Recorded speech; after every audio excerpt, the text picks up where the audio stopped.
Bonjour à tous, aujourd'hui je vous propose la recette du cake à la banane et à la farine de Nadio.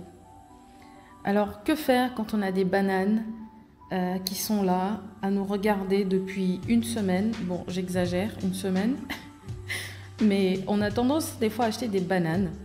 On en mange quelques-unes et le reste, malheureusement, finit à la poubelle.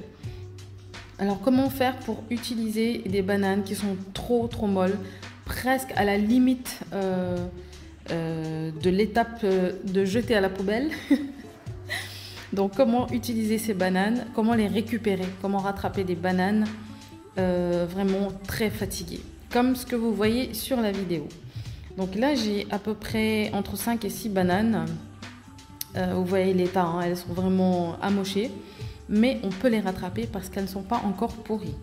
Alors on peut faire plein de choses avec, hein, mais aujourd'hui j'ai choisi de faire un cake à la farine de Nadio. Donc vous savez que depuis que j'ai découvert cette farine, je ne m'en lasse pas, je l'utilise un petit peu partout, même en cuisine. Donc il m'en restait un fond et je me suis dit tiens, pourquoi pas créer une nouvelle recette. Voilà, donc je vous ai mis les ingrédients sous la vidéo en description. Donc pour commencer, je vais crémer mon beurre avec le sucre. Alors vous pouvez soit utiliser un appareil semi-professionnel si vous avez l'habitude de faire des gâteaux, ou alors juste un petit appareil tout simple, un appareil domestique avec les deux petits fouets. Ça passe très bien. Donc une fois que j'ai mélangé mon beurre avec mon sucre, je vais ajouter les œufs un à un. Et je vais bien mélanger après l'ajout de chaque œuf. Bon, entre temps, si vous voulez, vous pouvez mettre de la vanille, vous pouvez mettre de l'arôme vanille, vous pouvez mettre du zeste de citron, vous pouvez mettre en fait ce que vous avez envie de mettre, du moment que ça va avec les saveurs que vous êtes en train de travailler.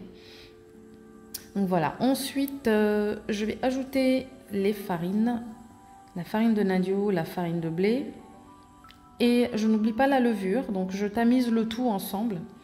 Et j'ajoute ça à ma préparation. Je mélange délicatement, il ne s'agit pas de battre, de fouetter longtemps et vite. Hein. Voilà, donc on incorpore les farines. Et à la fin, je vais incorporer mes bananes écrasées. Donc en fait, qu'est-ce que j'ai fait juste avant? J'ai écrasé mes bananes et j'ai ajouté du jus de citron. Voilà, donc j'ajoute du jus de citron, je mélange un petit peu.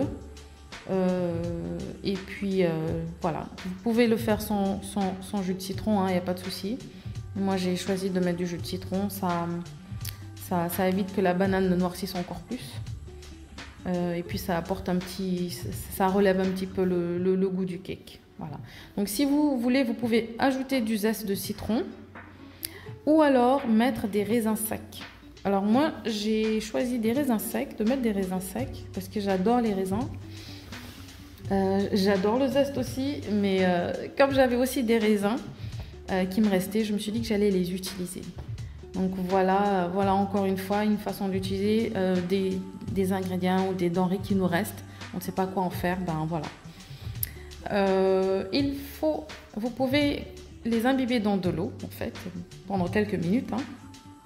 Ensuite, vous les égouttez, vous les séchez et vous les passez dans la farine. Voilà. Donc, il va se former une pellicule de farine autour de chaque raisin, ce qui fait que les raisins ne vont pas tomber durant la cuisson. Voilà. Parce qu'on ne voudrait pas se retrouver avec un cake où tous les raisins sont tombés au fond du moule. Hein. Voilà, c'est pas l'objectif. On aimerait qu'il y ait des raisins un petit peu partout dans le cake. Donc voilà, et ensuite quand je mets mes raisins dans la préparation, dans la pâte, je ne vais pas battre fort non plus, il faut vraiment que j'incorpore délicatement. Voilà, et ensuite je vais remplir 2 petits moules de muffins ou de cupcakes. Et avec le reste, je vais donc remplir un petit moule à cake. Donc là, je pourrais avoir 12 petits gâteaux et un cake moyen. Voilà. Si vous avez aimé la vidéo, n'hésitez pas à la partager autour de vous et j'espère que vous allez reprendre la recette à la maison. Et si vous la reprenez à la maison, Dites-moi en commentaire comment vous avez trouvé le gâteau, comment vous avez trouvé le cake. Et pour la farine de Nadio, vous pouvez retrouver cette farine auprès de Alido Food. Je vous mettrai le nom en dessous. Voilà, vous pouvez le retrouver sur Instagram aussi. Et pour ce qui est des questions, si vous avez des questions, que vous avez envie que je travaille certaines denrées locales, n'hésitez pas à me le mentionner aussi en commentaire. Voilà. Et si vous n'êtes pas encore abonné, je vous invite à vous abonner à ma chaîne. Et je vous dis à très très bientôt. Merci pour ceux qui me suivent.